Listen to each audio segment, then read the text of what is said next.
আপনি বাংলাতে এককভাবে 214খানা সিট নিয়ে ক্ষমতায় আছেন। আপনি বিধানসভায় কেন বিল পাস করলেন না? বামফ্রন্ট কেরালাতে বিধানসভায় বিল পাস করেছে এসআইআর বিরোধী। তামিলনাড়ু সরকার বিধানসভায় বিল পাস করেছে এসআইআর বিরোধী। তাহলে আপনি করলেন না কেন, তার জবাবটা আপনাকে দিতে হবে। কারণ সারা বছর, এর একটাই কারণ, সারা বছর আপনি বিজেপির সাথে প্রেম প্রীতি প্রেমালাপ রাজনৈতিক পরকীয়া করেছেন।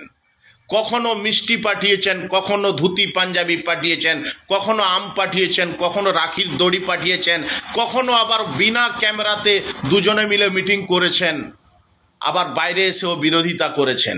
আপনি এনআরসি যখন হয়েছিল এনআরসির পক্ষে ওখানে ভোট দিয়েছেন, রাজ্যে এসে আন্দোলন করেছেন। আপনি ওয়াকাফের পক্ষে আপনার এমপিরা ভোট দেয়নি, রাজ্যে আন্দোলন করেছেন, ওয়াকাফ পাসও করিয়ে দিয়েছেন। তো কাজেই এই ন্যাকামো ভোটের সময় আপনি শুধু দেখান। এতগুলো রাজ্য, সারা ভারতবর্ষে 27 থেকে 28টার উপরে রাজ্য আছে, যেই রাজ্যে কোথাও বিজেপি ক্ষমতায়, কোথাও অবিজেপি, কংগ্রেস কিংবা ডিএমকে বামফ্রন্ট, আপনি একটা রাজ্যে পশ্চিমবাংলায় ক্ষমতায় আছেন। আর কোথাও এসআইআর নিয়ে এত গুলোগুলি হচ্ছে না, কিন্তু আপনার রাজ্যে হচ্ছে কেন? কারণটা কি জানেন? এর আসল কারণ হলো আপনি হলেন আরএসএস এর মাল।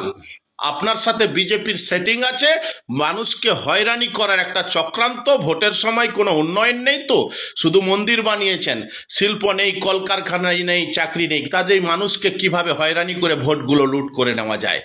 কিন্তু অবিজেপি সরকার যেখানে আছে, কংগ্রেস সরকার আছে, বামফ্রন্ট আছে, তাদের সাথে বিজেপির কোনো সখ্যতা নেই। তারা আরামসে কাজ করছে, কোথাও কোনো সমস্যা নেই।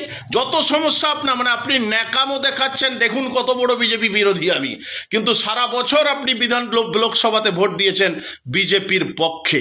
সারা বছর আপনি রাজনৈতিক পরকীয়া করেছেন, প্রেমালাপ করেছেন, প্রেমপত্র বিনিময় করেছেন রাজনৈতিকভাবে। কাজেই এখন আপনি ন্যাকামো করছেন। ও ভোটের পরে আবার ঠিক হয়ে যাবে, যখন ক্ষমতা এসে যাবে আবার সব ঠিক হয়ে যাবে। কাজেই বাংলার মানুষকে বুঝতে হবে, একে তাড়াতে হবে।